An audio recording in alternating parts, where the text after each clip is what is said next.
This is new track by vocal Hussein Soleimani.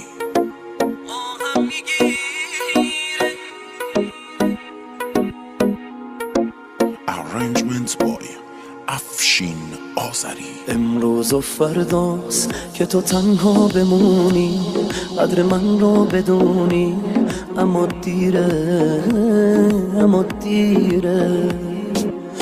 امروز و فرداست ببینی همه عشقت، ببینی همه عمرت داره میره، داره میره، داره میره، داره میره. بارون به بارون میزنه حال و هوا، بارون به بارون گریه ها کردم برام، بارون به بارون حال این چشمای من داغونه داغون، آهم میگیره تو همین روزا تو رو، آهم میگیره جوری بهت میگه برو، آهم میگیره قلبمو کشتی حالا، قلب تو باید بمیره.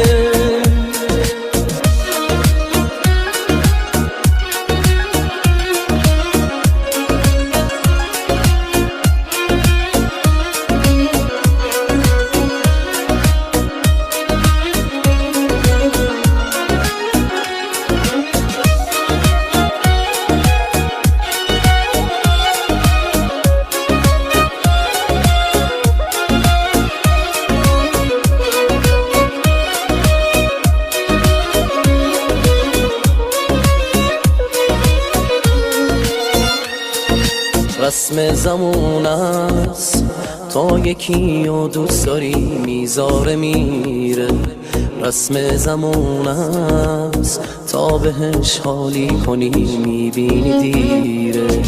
واسه تو انگار مردی و نامردی هیچ فرقی نداره، رسم زمون است با صداقت عاشقی معنی نداره.